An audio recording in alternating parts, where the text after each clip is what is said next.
My father was killed on duty. My mom worked the beats up until the cancer struck. So I guess you could say being a cop was in the Gore family bloodline.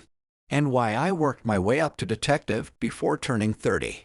Detective Jill Gore stayed busy in Tallahassee, Florida. My days split between solving crime and spending what little time I had left with Mama. For the past year, my mom had been in ICU at Tallahassee Memorial Health Care. The cancer was getting worse, as was our dwindling hope, but the medicine was still there. The treatment, a shot at a miracle. My bad days at work paled in comparison to her worst days, but every evening, we sought solace with each other. Our love rescued us. Like a determined soldier, Mom trudged on. She was a fighter both in the Tallahassee Police Department and now within the hospital's walls. Mom still kept her nice figure, her piercing green eyes, and long black hair. I inherited all that. I also hoped I inherited her resilient strength. At 29, I didn't have much interest in dating or settling down. My straight hair was a constant mess, my fashion sense down to wrinkled dress suits or yoga pants. Instead, my obsession was with catching crooks. The drive to keep the Gore family legacy alive. But instead of interrogating rude suspects or studying gruesome crime scenes, I'd much rather be with Mom, even if it was in her bland hospital room, next to her impending deathbed. Those fun moments spent watching TV or reminiscing kept us both alive. The roughest times were the anniversary of Daddy's death and the holidays. Christmas cheer not easy to come by with cancer in the family. The cold weather now felt more bitter, the jolly music hollow during what was no longer the most wonderful time of the year. This December 3rd was no different. Even with Christmas weeks away, the holiday barrage had already begun. The hospital's decorations and ornaments did little to alleviate Mom and I's mood. The Yuletide movies and commercials, painful background to our conversations. Rather than celebrating with presents and family dinners, the season was nothing more than a somber reminder that another year was about to be over. Another year with no cure. Christmas like a ticking clock, counting down the days to Mom's inevitable death, to our family funeral. After all our other days were Christmas enough for us. Mom and I spent plenty of joyful time together without using the holidays as a last-minute excuse. And we both hated the cold weather. The Florida temperature now gone from hot to perfect to chilly. On top of everything else, Tallahassee suffered a series of strange unsolved murders I had to solve. The murders began in late October. The deaths spaced apart without much in common except mystery. The victims ranging from an old Southern white lady to a young mentally challenged Latino man. The causes of death from gunshot to strangulation. There was no way I could prove they were connected, but still, I felt we had a serial killer on our hands. Call it paranoia, or Gore family intuition. Needless to say, the investigation was just as maddening as the murders. I had no real clues. No support from the lieutenant. No one wanting to declare we had a prolific killer on our hands, especially this close to the holidays. At least, Mama listened. She believed me. And most of all, she encouraged me.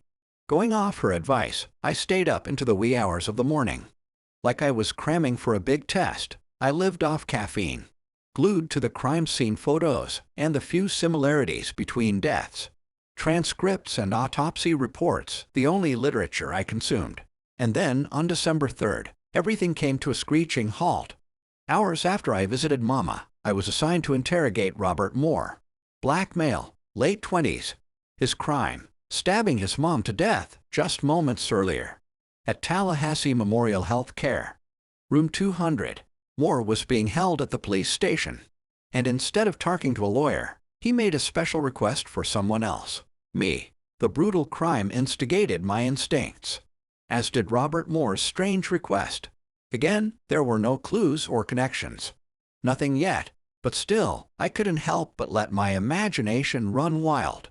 Could Moore be my serial killer? Walking through the parking lot, the breeze battered me. The cold air enhanced by a cloudy day. Inside, I passed our station's pathetic plastic Christmas tree. Its wiry arms weighted down by obnoxious ornaments. No jingle bells played on the speakers. No jolly faces greeted me. By now, the excitement I felt around Mom had already evaporated. Only with her could I escape the dark side of Tallahassee, Florida. The real-life horror I felt compelled to endure. I marched on to an interrogation room. A couple of cops greeted me by the two-way mirror.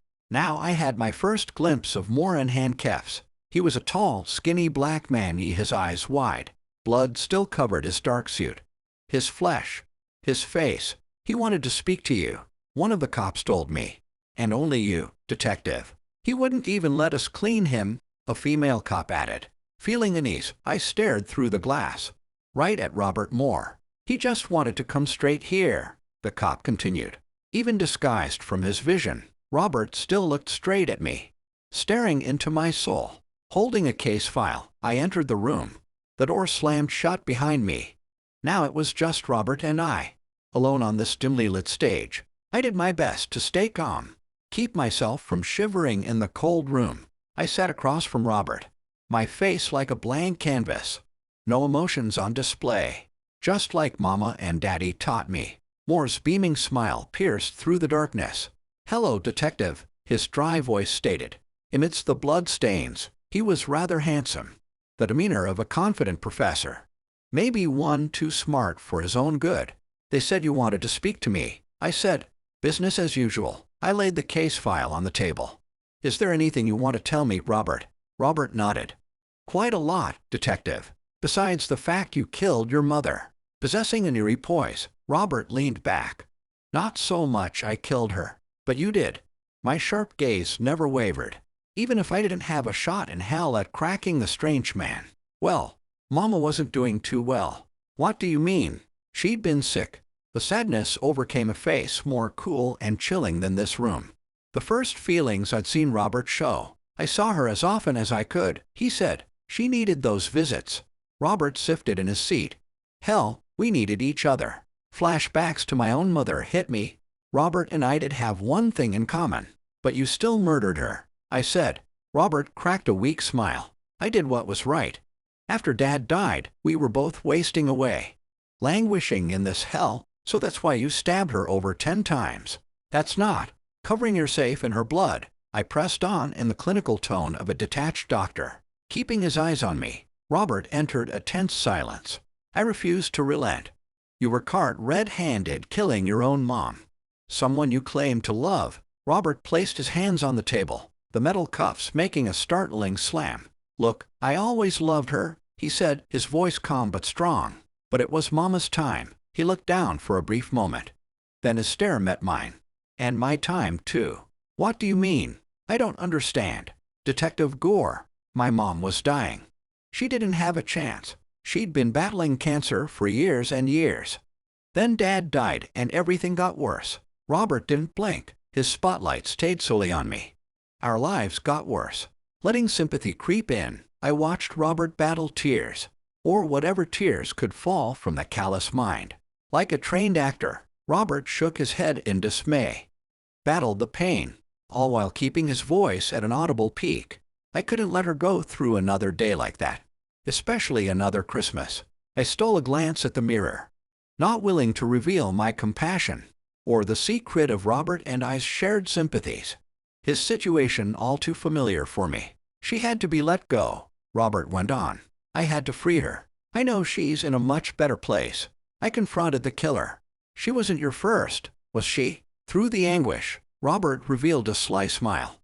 "You always knew." "Knew what?" "That they were connected." He nodded toward the file. "That I did all those, even if I'd suspected a relation." Robert confirming it still chilled me to the bone. Particularly the casual way he just confessed to well over 10 murders. I felt my stomach twist in knots. Struggled to suppress the anxiety. "So you killed them," I forced out in a quivering tone. Robert continued smiling, as if he could read through my crumbling brick wall. "Straight into my fear." "Correct." He motioned toward the file. "I bet they're not even all in there." In a stilted movement, I opened the case file. "So all these people." I showed Robert the photos I'd delved into hundreds of times. The vicious murders memorized in my mind. "You murdered them." Moore stared at the collection with the reverence one has for a scrapbook. A trip down a most morbid memory lane. "Yeah." He pointed to the old Southern lady. "Gloria dear. I used the pillow on her. Quick and painless." "But why?" Robert faced me. Ah, she was like Mama. He pointed at the photo. Dear's fragile corpse, terminal illness, and not getting any younger. Somehow, the mood was getting darker. A somber tension escalated. I pointed at another photo. The mentally handicapped Latino man, Dennis Carruthers, bludgeoned to death. And him? He was just 19. Emphatic emotion taking hold, Robert waved at the grisly photo. I mean, just look at him. That's no way to live, detective. He had Down syndrome. His whole life spent in shame, being made fun of. I glared at him. No. That's disgusting. How? No. Robert slammed his hands on the table. A preacher in overdrive. I put him out of his misery. Just like Mama, just like the dear lady. He pointed at the file. Just like all the others. The epiphany further unsettled me. Wait, so you're saying all of them had issues? They needed a mercy kill. Battling my fear, I looked on at the photos. At each and every body. Even the ones without any life-threatening illnesses. Robert leaned in closer, drying my gaze. They were all in misery. I looked on at this man-made god, simultaneously horrified but intrigued. Almost impressed he got away with it for so long, and that none of us had ever made this chilling connection. What with Dennis Carruthers? He was close enough. With a flourish, Robert waved at the other victims. They may as well have all been on their deathbeds. The jinkies and paralyzed should have been in ICU too. Robert revealed a calm grin. They may as well be dead. So to you, these are all mercy kills. Smirking, Robert leaned back. I guess. He ran his hands along his arms, over the suit sleeves, over his mother's own blood. Call me the mercy killer. There he was right here in the police station. Finally caught, but still my unease lingered. I stared at him and his smirk.